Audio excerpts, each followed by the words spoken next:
ગાંધીનગર જિલ્લા દૂધ ઉત્પાદક સંઘ લિમિટેડ મધુર ડેરીના નવા ચેરમેન તરીકે ડોક્ટર શંકરભાઈ રાણાની બિનહરીફ નિમણૂક કરવામાં આવી છે।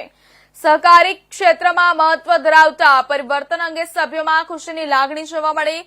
કાર્યક્રમમાં સહકારના સત્વ અને પારદર્શક વ્યવસ્થાપનના મહત્વ પર ભાર મૂકવામાં આવ્યો। નવા ચેરમેન ડોક્ટર રાણાએ જણાવ્યું કે જિલ્લા દૂધ ઉત્પાદક સંઘના દૂધ ઉત્પાદકોના હિતોને પ્રાથમિકતા આપી આધુનિકતા, પારદર્શિતા અને ગ્રામ વિકાસના માધ્યમથી સંઘને વધુ પ્રગતિશીલ બનાવાશે। સંઘ સાથે જોડાયેલા આગેવાનો, ડિરેક્ટરો અને દૂધ ઉત્પાદક સભ્યો મોટી સંખ્યામાં હાજર રહ્યા। મધુર ડેરીના સ્થાપનાના 55 વર્ષ પૂર્ણ થયા છે। ડોક્ટર રાણાને 2025માં 7મી વખત ચેરમેન બનાવવાનો સૌભાગ્ય પ્રાપ્ત થયો છે। મુખ્યમંત્રી ભૂપેન્દ્રભાઈ પટેલ અને સહકારી માળખાના તમામ આગેવાનોનો આભાર વ્યક્ત કર્યો। મધુર ડેરીનો ટર્નઓવર 59 કરોડથી શરૂ થઈને આજે 637 કરોડ સુધી પહોંચ્યો છે। આગામી સમયમાં 1000 કરોડ સુધી લાવવા માટે લક્ષ્યાંક નક્કી કરવામાં આવ્યું છે।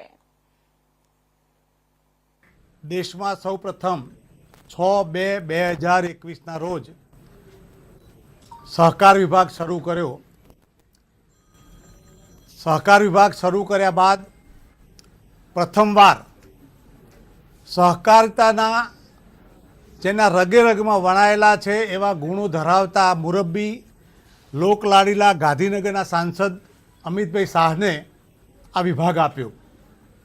મિત્રો, એ દિવસે જ નક્કી થઈ ગયું હતું કે હવે ન તો ગુજરાતમાં ન તો ભારતમાં પરંતુ આંતરરાષ્ટ્રીય ક્ષેત્રે સહકારિતાનું જોર, સહકારિતાનું પ્રમાણ, એની કાર્ય પદ્ધતિ એ સુપેરે આગળ વધશે।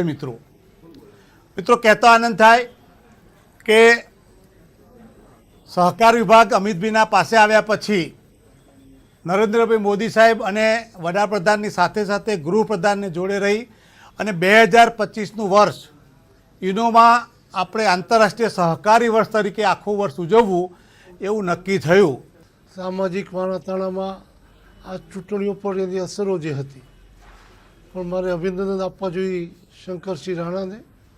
એમણે સંભાવ, સમદ્રષ્ટિ અને સંસ્થાનો વિકાસ માત્ર લક્ષ્ય રાખીને સૌનો વિશ્વાસ કર્યો અને આ વિશ્વાસે ભારતીય જનતા પાર્ટીના નેતૃત્વએ, મને મુખ્યમંત્રી ભૂપેન્દ્રભાઈ, સહકાર મંત્રીએ અને સહકાર સેના કન્વીનર બિપિનભાઈએ જે સૌને મળીને નિષ્કર્ષ લાવ્યા કે આ સંસ્થા શંકરસિંહના નેતૃત્વમાં જે રીતે આગળ વધતી રહી છે એને પશુપાલકો અને ખેડૂતોના હિતમાં અને ગાંધીનગરના રહેવાસીઓ માટે સેક્ટર વાઇઝ સુવિધાઓ, શાકભાજી હોય કે દૂધની હોય, આપવા માટેના જે પ્રયાસો છે એ સફળ કરવા માટે પુનઃ 7મી વખત એમને આ જવાબદારી સોંપાઈ છે।